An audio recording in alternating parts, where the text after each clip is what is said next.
Hello friends, Set 12 of Quantitative Aptitude, SSC CGL, March 2020. First question, यदि 11 sine square theta minus cos square theta plus sine theta minus plus 4 sine theta minus 4 is equal to 0 degree less than theta less than 90 degree है तो cos 2 theta plus cot 2 theta upon sec 2 theta minus tan 2 theta का मान क्या है, ये हमें मान पता करना है। तो उसके लिए हमें पहली बात तो ये है कि हमें क्या करना होता है, तो यहाँ पर हमें वैल्यू निकालनी पड़ेगी थीटा की, और उसके लिए हमें उन्होंने दिया हुआ है कि थीटा जो है फर्स्ट क्वाड्रेंट में लाई कर रहा है, तो हम यहाँ पर 11 sine square theta minus cos square theta की जगह पे 1 माइनस साइन स्क्वायर थीटा लिख देंगे, फिर plus 4 sine theta minus 4 equal to 0, ये दिया हुआ है। ये कॉस स्क्वायर थीटा को हमने 1 माइनस साइन स्क्वायर थीटा लिख दिया, तो यहाँ से हमारे पास 11 sine square theta minus 1 plus sine square theta plus 4 sine theta minus 4 is equal to 0 हो जाएगा। तो ये फिर हो जाएगा 12 sine square theta plus 4 sine theta और साथ में आएगा माइनस 5 इज इक्वल टू 0। तो फिर जब हम इसको स्प्लिटिंग द मिडिल टर्म, क्योंकि ये साइन थीटा में क्वाड्रेटिक इक्वेशन बन चुका है, तो हम यहाँ पर स्प्लिटिंग द मिडिल टर्म लगाएंगे, तो 12 sine square theta plus 10 sine theta minus 6 sine theta minus 5 is equal to 0। तो ये आ जाएगा हमारे पास। अगर हम देखें तो यहाँ पर फर्स्ट 2 में से क्या कॉमन आ रहा है, साइन थीटा तो आ ही रहा है, उसके अलावा 2 भी कॉमन आ रहा है, तो 2 साइन थीटा हम कॉमन ले लेते हैं इन दोनों टर्म से। तो यहाँ पर जो बचेगा वो है 6 साइन थीटा और प्लस 5। फिर साथ ही अगर हम इन दोनों से माइनस सिर्फ कॉमन लेंगे, जो कि हम ले सकते हैं, सिर्फ माइनस ही कॉमन ले सकते हैं, तो यहाँ पर आ जाएगा 6 sine theta plus 5 is equal to 0। इस तरह से हमारे पास 2 फैक्टर्स बन गए इसके, एक आ गया 6 साइन थीटा प्लस 5 और दूसरा आ गया 2 sine theta minus 1 equal to 0। यहाँ से फिर साइन थीटा की 2 वैल्यूज आ जाएंगी हमारे पास, एक आ गया sine theta is equal to minus 5/6 और दूसरा आ गया 1/2। अब अगर हम देखें तो हमारे पास थीटा जो है वो 0 से 90 डिग्री के बीच में दिया हुआ था, तो ये वैल्यू हमारे पास वैलिड नहीं है, क्योंकि साइन थीटा 0 से 90 डिग्री के बीच में, 0 डिग्री से 90 डिग्री के बीच में पॉजिटिव होता है, तो ये वैल्यू हमारे पास सही है। फिर हम ये भी देखेंगे कि थीटा की किस वैल्यू के लिए साइन जो है 1/2 होता है, तो हमें पता है कि 30 डिग्री के लिए होता है। तो अब हमारे पास थीटा 30 डिग्री आ चुका है। अब हम cos 2 थीटा मतलब cos 60 डिग्री, cot 2 थीटा, तो इस तरह से हम अगर देखेंगे तो हम यहाँ पर किसकी वैल्यू लिखेंगे, cos 2 थीटा है हमारे पास, तो cos 60 डिग्री हो जाएगा, cot 2 थीटा है तो cot 60 डिग्री हो जाएगा, अपॉन में sec 60 डिग्री हो जाएगा और माइनस tan 60 डिग्री हो जाएगा। ठीक है, तो cos 60 डिग्री की वैल्यू हम लिखेंगे, cos 60 डिग्री है 1/2, cot 60 डिग्री है √3 1/√3 और फिर sec 60 डिग्री है 2 और tan 60 डिग्री है √3। ठीक है, तो हमारे पास यहाँ पर आ जाएगा √3 प्लस 2 इन द न्यूमरेटर और 2√3 हम इसका एलसीएम, 2 और √3 का एलसीएम, और फिर यहाँ पर जो है हमारे पास 2 माइनस √3 आएगा। फिर हम जो है इसको कैसे सॉल्व करेंगे, तो बस हम यहाँ पर 2√3 को तो नीचे ले आएंगे, तो ये आ गया √3 प्लस 2 और नीचे √2√3 इंटू 2 माइनस √3। अब इसको रेशनलाइज करने की जरूरत है। इसको रेशनलाइज करने के लिए हम 2 प्लस √3 से numerator as well as denominator को मल्टीप्लाई करा देंगे। तो यहाँ पर 2 प्लस √3 ही है ये भी, और ये 2 प्लस √3 से हमने मल्टीप्लाई कराया, तो ये 2 प्लस √3 का होल स्क्वायर हो गया, जो कि 4 प्लस 3 प्लस 2 2 4 √3 और अपॉन में यहाँ पर 2√3 और फिर ये a minus B into A plus B, तो A square minus B square यानी कि 2 स्क्वायर माइनस √3 का स्क्वायर, तो 2 स्क्वायर माइनस √3 का स्क्वायर हो जाएगा। तो ये आपके पास आ जाएगा 7 प्लस 4√3 अपॉन में आ गया 2√3 और साथ में आ गया 4 minus 3। 4 minus 3 will give you 1। तो इस तरह से ये 1 हो गया। अब हमारे पास कितना आ गया 7 प्लस 4√3 बाय 2√3 सिर्फ। अब 2√3 है तो √3 से हम अगर ऊपर नीचे मल्टीप्लाई करा दें तो हमारा ये रेशनल बन जाएगा, मतलब डिनोमिनेटर हमारा रेशनलाइज हो जाएगा। तो ये आ जाएगा 7√3 प्लस 4 इंटू 3 12 हो जाएगा और अपॉन में आ जाएगा 6। ठीक है, तो अब ऑप्शन वाइज अगर हम देखें तो 12 प्लस 7√3 बाय 6 जो है वो फर्स्ट ऑप्शन हमारा करेक्ट है। क्वेश्चन 2 है, किसी वस्तु का अंकित मूल्य उसके क्रय मूल्य से 25% अधिक है। एक दुकानदार अंकित मूल्य पर X% की छूट देकर इसे बेचता है। यदि वह 8% की हानि उठाता है तो X का मान ज्ञात कीजिए। तो इसके लिए हम यहाँ पर इक्वेशंस बनाने की कोशिश करते हैं। मानिए कि लिखा हुआ जो अंकित मूल्य है वो M से हमने डिनोट किया, M मार्क्ड प्राइस हो गया।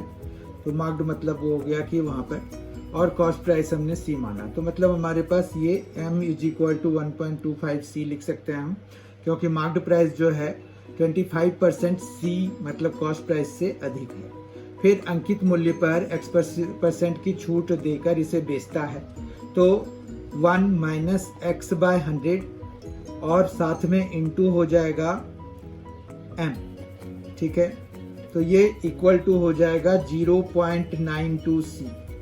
क्यों? क्योंकि उसे 8% की हानि हो गई इस दौरान। ठीक है, अब M जो है हमारे पास 1.25 C है। ये आ गया 1 माइनस एक्स बाय 100 और इंटू में आ गया 1.25 C is equal to 0.92 C। बस अब हमें जो है सिर्फ X के लिए इसको सॉल्व करना है, क्योंकि ये C जो है गॉन खत्म। तो C खत्म हो चुका है। अब ये आ गया 1 minus x by 100 is equal to 0.92 by 1.25 या फिर 92 बाय 125। ठीक है, फिर हमारे पास x बाय 100 की वैल्यू अगर चाहिए तो ये 1 माइनस 92 बाय 125 यानी कि 125 माइनस 92 अपॉन 125 यानी कि 3 और फिर ये 33 बाय 125। ठीक है, तो हमारे पास यहाँ पर x की वैल्यू जो आएगी वो 33 इंटू 100 बाय 125, 25 से 5 टाइम्स में और ये 4 टाइम्स में। ठीक है, तो इस तरह से हमारे पास 3 और इंटू में 0.8 आ जाएगा। ठीक है, तो ये आ जाएगा 8 3 = 24, 4 आ गया 2 कैरी, 8 3 = 24 प्लस 2 तो 26 हो गया। 1 डेसिमल प्लेस पे लगाना है तो 26.4। तो उसको जो x की वैल्यू है, मतलब यहाँ पर वो है छूट कितना दिया उसने, तो 26.4% का उसने छूट दिया। ऑप्शन वाइज अगर देखें तो 4th ऑप्शन करेक्ट है।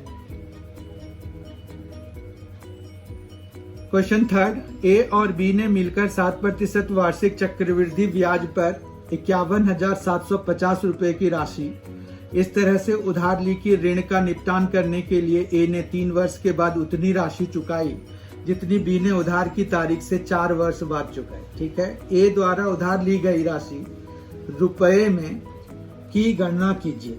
तो हम इसके लिए यहाँ पर इक्वेशन फिर से बनाते हैं।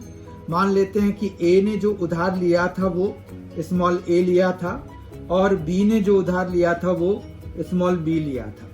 इस तरह से हमारे पास दोनों ने मिलके कितना उधार लिया है, 51,750। ठीक है, तो 51,750 एक इक्वेशन आ गया हमारे पास। उसके बाद जो है हम यहाँ पर ये देख रहे हैं कि ये जो है 1 1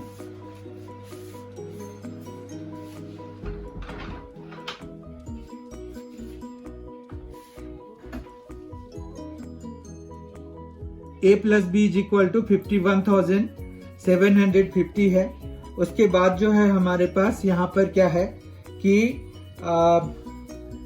दूसरा जो इक्वेशन बनेगा वो ये है कि उन्होंने मान रखिए कि हमने जो ये 7% चक्रवृद्धि ब्याज है दोनों पे लगा हुआ, तो A ने जितना लिया था 1 प्लस 7/100 और पावर में 3, क्योंकि 3 साल में उसने चुका दिया। उसके बाद B फिर यहाँ पर 1 प्लस 7/100 पावर 4, और फिर हम इसको सॉल्व अगर करेंगे तो यहाँ से भी हमें A और B के लिए एक इक्वेशन बन जाएगा, वो है ये पूरा कट जाएगा देखिए आप, और ये यहाँ पर बचा रह जाएगा। तो A इज इक्वल टू कितना हो गया 107 B/100। ठीक है, अब यहाँ पर ये कह रहे हैं कि A द्वारा उधार ली गई राशि हमें निकालनी है, मतलब हम B की वैल्यू अगर यहाँ से निकाल लें और उसको हम इस वाले इक्वेशन में यूज कर लें तो हमें A की वैल्यू निकल जाएगी स्ट्रेट फॉरवर्ड। तो ये आ गया 100A/107B। अब ये हम यहाँ पर वैल्यू लगाएंगे, B की जगह पे A की टर्म में लगाएंगे, तो ये आ जाएगा A प्लस कितना आ जाएगा A प्लस 100 A/107, और ये B नहीं है 107, और ये इक्वल टू कितना है 51750। अब इसको हम सॉल्व करने जा रहे हैं, तो ये आ जाएगा 207 A/107 इज इक्वल टू 51750। ठीक है, अब जो है हमारे पास 107 से जब इसको डिवाइड कराएंगे तो ये आ जाता है हमारे पास कितना आ जाएगा 107, ये इधर आके इनटू हो जाएगा और ये 207 से डिवाइड हो जाएगा। ठीक है, तो यहाँ पर A की वैल्यू निकालनी है हमें। A इज इक्वल टू कितना आ जाएगा 207 से अगर हम 51750 को कैंसिल कराते हैं तो ये 250 आ जाता है।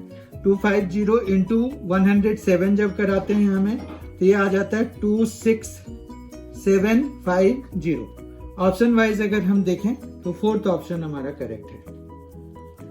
फोर्थ क्वेश्चन, एक नाव 54 मिनट में धारा प्रवाह की प्रतिकूल दिशा में 3.6 किलोमीटर और धारा प्रवाह की दिशा में 5.4 किलोमीटर जा सकती है, जबकि यह 58.5 मिनट में धारा प्रवाह की प्रतिकूल दिशा में 5.4 किलोमीटर और धारा प्रवाह की दिशा में 3.6 किलोमीटर जा सकती है। नाव की धारा प्रवाह की दिशा में 10 किलोमीटर जाने में, नाव को धारा प्रवाह की दिशा में 10 किलोमीटर जाने में कितना समय मिनट में लगेगा, ये हमें पता करना है। इसके लिए फिर से हम अब इक्वेशंस बनाना शुरू करते हैं। यहाँ पर उन्होंने कहा है कि 3.6 और धारा की प्रवाह में जो स्पीड है, मान रखिए कि हम शांत जल में जो गति है वो x किलोमीटर पर मिनट ले लेते हैं। ठीक है, क्योंकि यहाँ टाइम मिनट में ही दिया हुआ है, और धारा की गति भी हम y किलोमीटर पर मिनट ले लेते हैं। तो इक्वेशन कुछ इस तरह से बनेगा 3.6 बाय, अगर हम यहाँ पर 3.6 धारा प्रवाह की दिशा में है तो x प्लस वाई, और फिर 5.4 किलोमीटर तो प्लस 5.4, ये धारा की विपरीत दिशा में है, प्रतिकूल दिशा में। धारा प्रवाह की प्रतिकूल दिशा में 3.6 किलोमीटर और धारा प्रवाह की दिशा में 5.4। तो यहाँ पर इक्वेशंस में हमारे पास थोड़ा सा बदलाव होगा, x माइनस वाई आएगा जबकि ये x प्लस वाई आएगा, और कुल मिला के टाइम लग रहा है इसको 54 मिनट। ठीक है, तो ये एक इक्वेशन बन गया हमारे पास। फिर दूसरा इक्वेशन हम बनाएंगे इसी तरह से, जबकि 58.5 मिनट्स में धारा प्रवाह की प्रतिकूल दिशा में मतलब 5.4, और यहाँ पर x माइनस वाई प्रतिकूल दिशा में ये जा रहा है। फिर यहाँ पर जो है 3.6 किलोमीटर वो जो है धारा की दिशा में, मतलब साथ में धारा प्रवाह की दिशा में, वो उसमें कितना मिनट लग रहा है 58.5 मिनट्स लग रहा है। अब हमारे पास दो इक्वेशंस बन गए, तो हम एक बार यहाँ पर ऐड कराएंगे। तो ऐड कराने से हमें क्या मिल रहा है 9/x माइनस वाई प्लस ये भी 9/x प्लस वाई, और इनको जब हम ऐड करा रहे हैं तो ये आ रहा है 112.5, ठीक है, ये आ गया हमारे पास। उसके बाद जो है ये 9 से अगर हम इसको ये जो है एक इक्वेशन तो ये हमारे पास आ गया, फिर हम दूसरा इक्वेशन माइनस करके निकालते हैं। तो 3.6 माइनस 5.4 कितना आ जाएगा, -1.8, और ये x माइनस वाई आ जाएगा, जबकि ये प्लस आ जाएगा 1.8 और x प्लस वाई के बराबर आ जाएगा। ये कितना हो जाएगा, -4.5 के बराबर हो जाएगा। फिर हम इसको जैसे 1.8 को अगर हम 5 से मल्टीप्लाई कराते हैं तो हमें 9 के बराबर आ जाता है। तो हमारे पास यहाँ पर क्या आ जाएगा, ये 9 आ जाएगा, अपॉन में x माइनस वाई आ जाएगा, ठीक है, x माइनस वाई आ जाएगा, जबकि ये +9 बाय x प्लस वाई आ जाएगा, इज इक्वल टू हमारे पास ये आ गया। जब हम इनको मल्टीप्लाई कराएंगे तो ये कितना बन रहा है, 22.5, और माइनस तो रहेगा ही, -22.5 बन गया। अब हमारे पास ये इक्वेशन है और ये इक्वेशन है, इन दोनों इक्वेशंस को सॉल्व करना है। उसके लिए हम सीधा सीधा ऐड कर सकते हैं, ऐड कराएंगे तो ये खत्म हो जाएगा, ठीक है, ये कट जाएगा। फिर हमारे पास ये आ जाएगा 18 by x plus y, 18 by x plus y is equal to, इन दोनों को हम करा रहे हैं तो ये 90 आ गया, ठीक है, तो ये 90 आ गया। अब ये 18 से ये 5 टाइम्स में, और यहाँ पर आ जाएगा x plus y is equal to कितना आ जाएगा, x plus y is equal to आ गया 1/5, ठीक। अब जो है 10 किलोमीटर जाने में उसको कितना समय लगेगा, ये 1/5 आ गया है हमारे पास, ठीक है ना। तो ये 18 by x plus y is equal to 90 है, तो x plus y is equal to 1 by x plus y is equal to 5 हो गया। तो हमें जो है उसको 10 किलोमीटर जाने में कितना समय लगेगा, उसके लिए क्या करेंगे, तो हमारे पास डिस्टेंस बाय स्पीड, ये स्पीड हो गया ना हमारे पास, ये स्पीड है, ये किलोमीटर पर मिनट आ गया हमारे पास एक तरह से। तो ये है कि जब हम इसको डिवाइड कराएंगे टू गेट की कितना टाइम लगेगा, उसके लिए ये 10 बाय इतना आ गया। अब ये टाइम चूंकि मिनट में है तो ये 50 मिनट हमारे पास आ गया। ऑप्शन वाइज अगर हम देखें तो थर्ड ऑप्शन हमारा करेक्ट है। फिफ्थ क्वेश्चन में एक हमें अलजेब्रिक एक्सप्रेशन दिया हुआ है with some operations in between, तो हम उसको फिर से रीराइट करेंगे। यहाँ पर x स्क्वायर है, x माइनस 4 का होल स्क्वायर है, अपॉन यहाँ पर x प्लस 4 का होल स्क्वायर माइनस 4x है। तो ये अगर हम लिखेंगे तो x square plus 16 plus 8x minus 4x हो जाएगा।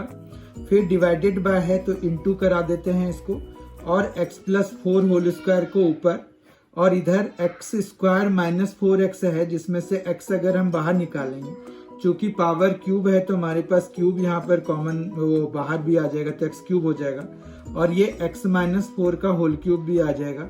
बाकी ये इंटू है, 64 के लिए हम 4 का क्यूब लिख सकते हैं और x क्यूब लिख सकते हैं, अपॉन में इसको 4 स्क्वायर माइनस x स्क्वायर लिख सकते हैं, ठीक है। ये सभी हमें फिर बाद में वो बनाने में, फॉर्मूला लगाने में ये हेल्पफुल होगा। अब यहाँ पर अगर हम देखें थोड़ा कैंसिलेशन अगर हो पा रहा है तो करा ही देते हैं। तो x माइनस 4 का स्क्वायर है, यहाँ पर x माइनस 4 का क्यूब है, तो इसका पावर कैंसिल करा देते हैं। इसी तरह से x स्क्वायर है तो यहाँ पर भी ये यानी कि बचा नहीं हमारे पास, ये x प्लस 4 का होल स्क्वायर है, x प्लस 4 का होल स्क्वायर अभी रहने देते हैं, और नीचे हमारे पास यहाँ पर आ गया x स्क्वायर प्लस 16 और प्लस 4x आ गया, इनटू में यहाँ पर ये x प्लस 4 का होल स्क्वायर हमने अभी लिखा है, और इधर अब यहाँ पर ये अपॉन में x इंटू x माइनस 4 बचा हुआ है, और इंटू में ये 4 क्यूब है, तो इसको हम 4 माइनस x एक बारी, और इधर फिर बाकी 16 plus x square plus 4x लिख सकते हैं, क्योंकि a cube minus b cube का फॉर्मूला लगाएंगे तो a minus B A square plus B square plus A B आता है, तो उस हिसाब से ये आ जाएगा। और यहाँ पर a square minus B square का लगाएंगे तो 4 माइनस एक्स और 4 प्लस एक्स लिखेंगे, तो यहाँ 16 प्लस एक्स वाला ये कैंसिल हो जाएगा इससे, क्योंकि x square plus 16 plus 4x same है, देखिए आप। फिर यहाँ पर 4 प्लस एक्स और x प्लस 4 कैंसिल हो जाएगा, 4 माइनस एक्स से कैंसिल हो जाएगा। इस तरह से हमारे पास जो बचेगा वो क्या बचेगा, वो बचेगा x प्लस 4 न्यूमरेटर में, और डिनोमिनेटर में x इंटू एक्स माइनस 4 बचेगा। ऑप्शन वाइज अगर हम देखें तो x plus 4 by x into x minus 4 option 2 correct है। 6 क्वेश्चन है, एक निश्चित कार्य को पूरा करने में एक्स वाई की तुलना में 40% अधिक कुशल है और जेड वाई की तुलना में 40% कम कुशल है। मतलब हम दोनों को वाई के रिस्पेक्ट में कंपेयर कर सकते हैं। एक साथ काम करने पर वे 21 दिनों में काम पूरा कर सकते हैं। वाई और जेड ने मिलकर 35 दिनों तक काम किया। शेष कार्य अकेले ए द्वारा कितने दिनों में पूरा किया जाएगा, ये हमें पता करना है। तो इसके लिए हम जो है पहले उनके एफिशिएंसी के बेसिस पर ये लिख देंगे कि जैसे वो ए जो है वो 40% अगर ज़्यादा कुशल है तो हम इसको 0.6 वाई लिख सकते हैं। फिर हमारे पास यहाँ पर वाई के लिए वाई ही रखेंगे और जबकि ये 1.4 वाई हम लिख सकते हैं। ठीक है, इतना समझ में आ गया आपको। उसके बाद जो है हम इक्वेशंस बनाएंगे। इक्वेशन बनाने के लिए ये तो हो गया कि ये कुशलता के हिसाब से वाई के कंपैरिजन में ये 0.6 वाई लगाएगा टाइम किसी भी काम को करने में, जबकि ये 1.4 वाई लगाएगा। 40% ज्यादा लगाएगा ये, जबकि 40% ये कम लगाएगा। ठीक है, तो ये इक्वेशन तो हमारे पास तैयार हो गया।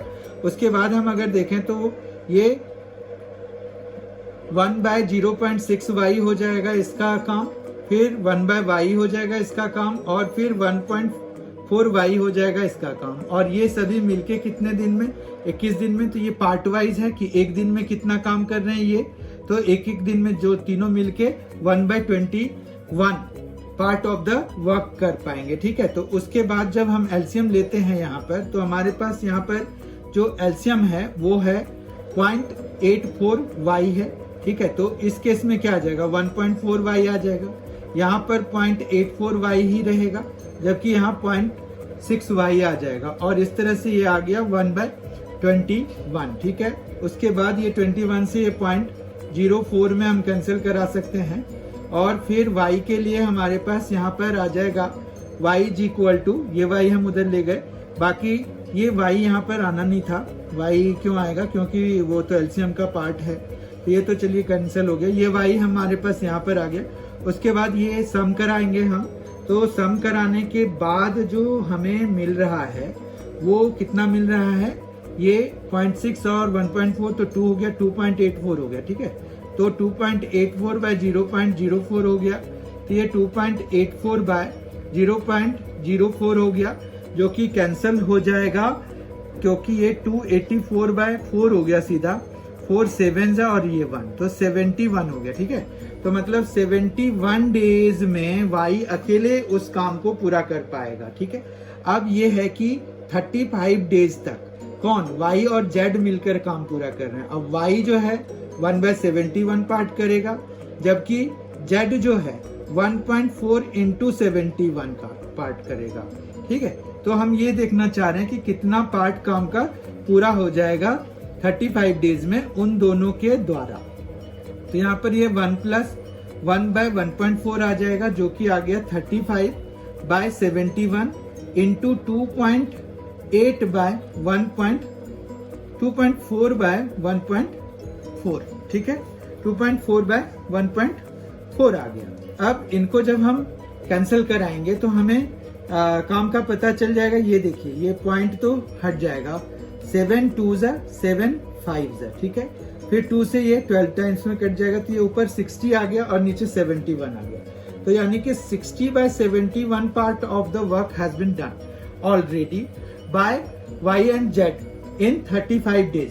तो 35 दिनों में ये उन्होंने इतना काम कर लिया। फिर हमारे पास रिमेनिंग वर्क जो निकलेगा, वो रिमेनिंग वर्क हमारे पास 1 - 60/71 या फिर 11/71 हो जाएगा। ठीक है, अब ये देखना है कि 11/71 जो है वो A अकेले कितने दिनों में करेगा। तो मान रखते हैं कि x डेज में करेगा। अब ये जो है हमारे पास ये कितना पार्ट काम पूरा कर लेगा, तो ये आ जाएगा 0.6 into 71, क्योंकि ये 0.6 वाई था ना हमारे पास। ये देखिए 0.6 वाई पार्ट काम कर रहा था, तो हमारे पास यहाँ पर जो है ये आ जाएगा इक्वल टू 11/71 इक्वेशन बन जाएगा ना हमारे पास। तो 71 से तो ये कैंसिल हो गया। तो इस तरह से हमारे पास x इक्वल टू 6.6 डेज आ रहा है। पर डेज वाइज अगर हम देखें तो ये अप्रोक्सीमेटली 7 डेज हम ले सकते हैं। तो हमारा ऑप्शन वाइज अगर हम देखें तो थर्ड ऑप्शन हमारा करेक्ट है। 7th क्वेश्चन है, जब किसी धन पूर्णांक को d से विभाजित किया जाता है तो शेषफल 15 प्राप्त होता है। जब उसी संख्या के 10 गुणे को किससे डिवाइड किया जाता है? d से विभाजित किया जाता है तो शेषफल 6 प्राप्त होता है। d का न्यूनतम संभव मान ज्ञात कीजिए। ठीक है, तो बड़ा इंटरेस्टिंग क्वेश्चन है ये, बहुत ध्यान से देखिए। अब ये है कि अगर शेषफल 15 प्राप्त होता है तो d जो विभाजित कर रहे हैं जिससे, उसकी वैल्यू 15 से तो बड़ी है, इतना तो पता चल गया हमारे पास। तो न्यूनतम वैल्यू जो भी होगा वो 15 से बड़ा होगा, यानी कि 9 और 12 तो गया पहले से। ठीक है बात। उसके बाद हमारे पास ये 16 और 18 में से कोई भी हो सकता है। फिर ये कह रहे हैं कि अगर हमने x मान रखिए कि x है, और फिर जब डिवाइड किया हमने x को, किसी धन पूर्णांक को हमने x मान लिया और d से हमने डिवाइड किया, तो क्वोशिएंट हमारे पास y आया, तो yd प्लस 15 लिख सकते हैं इसको। 15 हमारे पास रिमाइंडर बचा, यही होता है ना हमारे पास।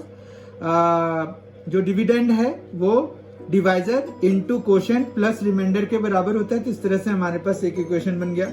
फिर अगर हम इसको 10 से मल्टीप्लाई करा देते हैं, क्योंकि 10 से डिवाइड कराना है हमें, तो ये आ गया 10yd प्लस 150 आ गया। ठीक है, 150 आ गया।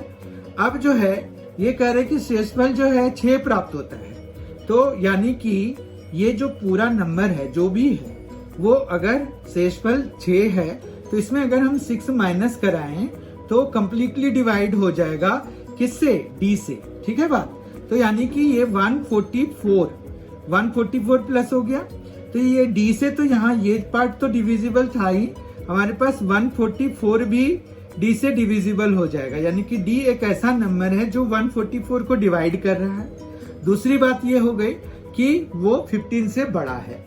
तो ये कैसा हो सकता है? तो 16 हो सकता है, क्योंकि न्यूनतम नंबर चाहिए हमें, तो 16 आ जाएगा हमारे पास, जो कि 144 को डिवाइड कर रहा है। समझ में आ गई होगी बात। एक बार फिर से अगर आप देख लीजिएगा तो आपको समझ में आ जाएगा। इसमें कोई खास ऐसा कंसेप्ट यूज नहीं हुआ, but it is interesting one. ठीक है, तो option wise 4th option correct है इसका। 8th क्वेश्चन जो है हमारा ज्योमेट्री से रिलेटेड है। केंद्र O वाले एक वृत्त के व्यास AB को एक बिंदु P तक इस तरह से बढ़ाया जाता है कि यहाँ पर PO जो है 16.8 सेंटीमीटर हो जाता है। PQR एक ऐसी छेदक रेखा है। तो हमारे पास यहाँ पर अगर इस तरह से करें कि एक सर्कल बना ही लेते हैं। एक सर्कल हमने बना लिया। इसमें ये कह रहे हैं कि जो ये है डायमीटर है AB, उसको कुछ इस तरह से बढ़ा दिया P तक, और उसके बाद इधर जो है एक सेकंड ले लिया, मतलब छेदक रेखा ले लिया P से। तो ये जो है Q पे और R पे इसको कट कर रहा है। ठीक है, क्वेश्चन को बहुत ध्यान से आप पढ़ लेंगे और उसके बाद फिगर बनाएंगे। और यहाँ पर O इसका सेंटर दिया हुआ है, क्योंकि केंद्र O वाले वृत्त। तो क्वेश्चन को आप या तो कॉपी कर लीजिए, उसके बाद जो है उसको शुरू कीजिए और पहले खुद से प्रयास करिए। कोई भी क्वेश्चन आप जब भी बनाते हैं, जब भी ये YouTube वीडियोस देखते हैं, मैथ्स से रिलेटेड देखते हैं, तो आप पहले वीडियो को पॉज करके प्रॉब्लम को कॉपी करिए और फिर खुद से सॉल्व करने का प्रयास कीजिए। या फिर if you want to go with the solution, तो पहले क्वेश्चन आप कॉपी कर लीजिए, उसके बाद इसको देखेंगे तो आपको पूरी तरह से समझ में आएगा कि एक्चुअली बात क्या हो रही है। ठीक है, क्योंकि यहाँ पर क्वेश्चन हमेशा स्क्रीन पे नहीं रहता है, तो आपको इस चीज का ध्यान रखना पड़ेगा। ओके, यहाँ पर जो है हमारे पास ये दिया हुआ है कि OP जो है वो कितना है, 16.8 सेंटीमीटर के बराबर है। यहाँ से यहाँ तक हो गया 16.8 सेंटीमीटर के बराबर। और फिर हमें जो है QP दिया हुआ है 12 सेंटीमीटर के बराबर। और फिर हमें जो है ये PR जो है वो 19.2 सेंटीमीटर के बराबर दिया हुआ है। अब बात ये हुई कि हमें निकालना क्या है। हमें निकालना है AB की लंबाई, मतलब इस डायमीटर की लंबाई। तो हमारे पास ये R, अगर हम सपोज कर लें कि ये R है, उसके बाद अगर हम ये ज्वाइन करा देते हैं BQ को और AR को ज्वाइन करा देते हैं, ठीक है, तो आपको ये पता होगा कि ये वाला जो एंगल है वो इस वाले एंगल के बराबर होता है। क्यों? क्योंकि ये एक साइक्लिक क्वाड्रिलेटरल है। यहाँ पर ये दोनों एंगल लीनियर पेयर बनाते हैं। फिर साइक्लिक क्वाड्रिलेटरल में ऑपोजिट एंगल्स का सम भी 180 होता है। तो ये दोनों का 180, ये दोनों का 180, बीच में कॉमन पार्ट खत्म, तो ये दोनों आपस में बराबर। तो ये एंगल दोनों आपस में बराबर हो गए। ठीक है बात। तो यहाँ से इस तरह से हमारे पास ये जो ट्रायंगल है, ट्रायंगल कौन सा, ए बी क्यू ले लेते हैं। ठीक है, ए बी क्यू जो है वो similar to triangle P Q P R A हो जाएगा। ठीक है, क्या हो गया, ए बी क्यू नहीं, पी बी क्यू। ठीक है, सॉरी, पी बी क्यू लेंगे, पी बी क्यू, और यहाँ पर पी आर ए। क्यों? क्योंकि देखिए क्यू के बराबर कौन सा एंगल है, ए है, क्यू के बराबर ए एंगल है। फिर पी के बराबर पी ही है, तो पी पी हो गया। तो यहाँ पर ये करस्पॉन्डेंस होता है ना इनको लिखने में, एंगल टू एंगल करस्पॉन्डेंस हमें ध्यान लेके लिखना होता है। फिर इसका वो जो CPST से पी क्यू मतलब फर्स्ट और थर्ड, तो पी ए के बराबर हो जाएगा, मतलब पी ए के रेशियो में होगा। इसी तरह से पी बी जो है पी आर के रेशियो में होगा। यहां से इतना समझ में आ गया। अब हम सारी वैल्यूज देते हैं।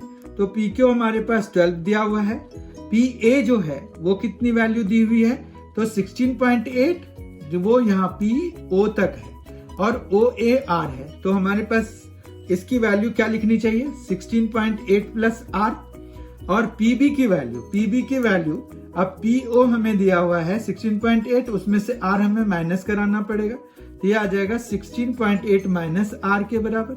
और पी आर जो है वो है 19.2 के बराबर। अब हमें इसको सॉल्व करना है to get the values of R. तो ये 16.8 का स्क्वायर हो जाएगा माइनस आर स्क्वायर हो जाएगा इज इक्वल टू 12 इंटू 19.2 हो जाएगा। ठीक है, तो हम जब आर स्क्वायर की वैल्यू निकालेंगे तो ये आ जाएगा 16.8 का स्क्वायर माइनस 12 इंटू 19.2। ठीक है, अब जो है इसको हम सॉल्व करने का कोशिश करते हैं। तो ये 16.8 का स्क्वायर है, और कॉमन वाइज अगर हम देखें तो यहाँ से 4 हम कॉमन ले सकते हैं। ठीक है, तो ये 4 स्क्वायर बेसिकली कॉमन आ जाएगा। यहाँ पर से भी अगर 4 कॉमन लेंगे तो यहाँ 3 बचेगा। पहले इसका लिख लेते हैं, ये कितना बचेगा, ये 4 4 जा 16, 4.2 का स्क्वायर बचेगा। ठीक है, 4.2 का स्क्वायर बचा, माइनस यहाँ पर क्या बचा, 4 3 जा, और यहाँ 4 4 जा 16 माइनस 4.8 बचेगा, 4 8 जा 32। ठीक है, इतना समझ में आ गया होगा। अब ये आ गया 16 इंटू 4.2 का स्क्वायर, और इधर जो है वो है 4 और 12 प्लस 2, तो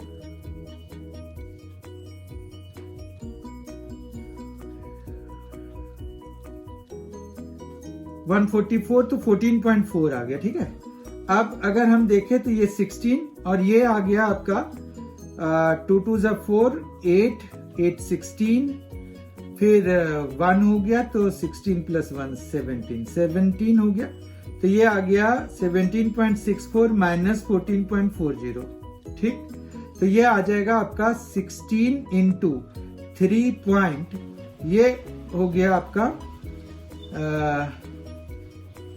3 तो नहीं आएगा यहाँ पर 24, हाँ 3.24 आ जाएगा। ठीक है, बिल्कुल सही आ गया। अब जो है इससे क्या हो गया, R इज इक्वल टू, यहाँ से 4 निकल जाएगा। अब 3.24 का जो स्क्वायर रूट होता है वो 1.8 होता है। तो हमारे पास R की वैल्यू कितनी आ गई, R इज इक्वल टू हो गया 7.2। तो 2R कितना हो जाएगा, क्योंकि AB जो है वो 2R के बराबर है, तो 7.2 इंटू 2 हो जाएगा, जो कि हो जाएगा 14.4 सेंटीमीटर के बराबर हो गया। अब 14.4 सेंटीमीटर जो है हमारा option wise first option correct है। 9th क्वेश्चन है, यदि 20x square minus 30x plus 1 is equal to 0, तो 25x square plus 1/16x square का मान क्या होगा। ये भी बहुत ही इंटरेस्टिंग क्वेश्चन है। Let us see how we attempt it. थोड़ा इंटरेस्टिंग वे में ही इसको अटेम्प्ट करते हैं। तो 20x स्क्वायर प्लस 1 को इधर छोड़ दीजिए आप, और 30x को लेके उधर चले जाइए। ठीक है, इसमें से ओके, ये ऐसा क्यों? क्योंकि 25 इंटू 16 हमारे पास 400 और x पावर 4 हो जाता है। तो हमें यहाँ पर अगर देखें तो basically 400 x power 4 plus 1 by 16x square की वैल्यू हमें निकालनी है। तो ये 400 x पावर 4 हम कहाँ से निकाल सकते हैं? जब हम इसको 20x स्क्वायर प्लस 1 का होल स्क्वायर करा देंगे तो हमें आ जाएगा, स्क्वायरिंग बोथ द साइड्स करा देते हैं तो हमारे पास यहाँ पर क्या आ जाएगा, 400 x power 4 plus 1 plus 40x square is equal to 900 x square हो जाएगा। ठीक है, इतना समझ में आ गया आपको, कहीं पर कोई दिक्कत नहीं है। फिर जो है 400 x पावर 4 प्लस 1 की ही वैल्यू चाहिए, तो 900 x square minus 40 x square हो जाएगा जो कि 860 x स्क्वायर हो जाएगा। ठीक है, अब 400 यहाँ पर जो वैल्यू निकालनी है वो है 400 x power 4 plus 1 by 16 x power 2 is equal to क्या हो जाएगा, 860 x square by 16 x square, क्योंकि इसके बदले में हम ये वाली वैल्यू लिख देंगे। ठीक है, अब जो है x स्क्वायर तो कैंसिल हो गया, 16 से अगर हम इसको कैंसिल कराना चाहते हैं तो ये आ जाएगा 16 5 80, फिर 16 है तो कितना आएगा 5, फिर 3 आ जाएगा 48 हो जाएगा, 12 हो गया तो 12 बाय 16 हो गया, फिर 12 को कैंसिल करा देते 4 से, तो 4 3 4 4 जाए, यानी कि हमारे पास यहाँ पर क्या आ जाएगा 53 एंड 3 बाय 4। ठीक है, कोई दिक्कत नहीं है। ऑप्शन वाइज हमारा फर्स्ट ऑप्शन करेक्ट है, sorry it is not first option, it is second option. Second option correct है, 53 and 3 by 4, right? This is 53 and 3 by 4. So second option will be correct. 10th and the last question for today is ABCD एक चक्रीय चतुर्भुज है, cyclic quadrilateral है, जिसमें भुजाओं AD और BC को बिंदु P पर मिलने के लिए आगे बढ़ाया जाता है और भुजाएं DC और AB आगे बढ़ाए जाने पर बिंदु Q पर मिलती हैं। यदि एंगल A 60 डिग्री है और एंगल ABC 72 डिग्री है तो एंगल DPC माइनस BQC का मान ज्ञात कीजिए। ठीक है, तो उसके लिए हमें पहले एक फिगर बनाना पड़ेगा। एक सर्कल बना लेते हैं, तो सर्कल के लिए हमारे पास ये रहा, ये सर्कल बना लिया हमने। उसके बाद जो है हमने यहाँ पर ये आगे बढ़ाना है, तो इस हिसाब से ये कुछ इस तरह से मिलेगा, यहाँ पर भी ये आगे मिलेगा। ठीक है, अब उन्होंने कहा है कि A B को बढ़ाया गया है और फिर ABCD हमारा साइक्लिक क्वाड्रिलेटरल ले लिया हमने। ठीक है, ये Q पे मिल जाएगा और ये जो है P पे मिल जाएगा, कोई दिक्कत नहीं है। अब फिर इन्होंने कहा है कि एंगल A जो है ये 60 डिग्री है, अगर ये एंगल A 60 डिग्री है तो पता है ये 120 डिग्री हो जाएगा, और उसी तरह से एंगल ABC जो है उन्होंने दिया हुआ है 72 डिग्री है। अब अगर हम ABP को कंसीडर करें तो ये वाला एंगल कितना हो जाएगा, 180 degree minus 60 degree minus 72 degree, तो ये आ गया 120 डिग्री। 120 डिग्री में 72 डिग्री माइनस करेंगे तो हमारे पास कितना आ जाएगा, 48 डिग्री। ठीक है, तो हमारे पास एंगल P आ गया 48 डिग्री, मतलब ये कौन सा एंगल आ गया हमारे पास, एंगल आ गया DPC, एंगल DPC आ गया, ये एंगल DPC आ गया।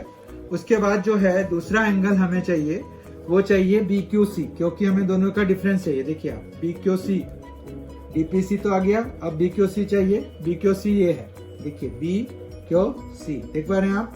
तो यहाँ पर अब हमारे पास ये है कि 72 डिग्री अगर ये है तो ये एंगल कितना हो जाएगा, साइक्लिक क्वाड्रिलेटरल की वजह से 180 माइनस 72 तो 108 डिग्री हो जाएगा। 108 और 60 तो 168, तो इन्हीं दोनों से हो गया।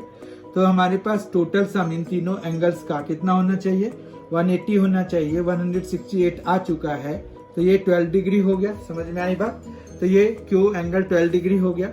अब दोनों का अगर हम डिफरेंस निकालेंगे तो 48 माइनस 12 करा देते हैं तो ये कितना आ जाएगा, 36 डिग्री आ जाएगा। अगर ऑप्शन वाइज देखें तो थर्ड ऑप्शन हमारा करेक्ट है। ठीक है, तो इस तरह से हमने आज 10 क्वेश्चंस का 12th सेट, जो कि SSC CGL मार्च 2020 में आया था, वो उसका 12th सेट ऑफ 10 क्वेश्चंस कर लिया। ठीक है, thank you so much for being with us.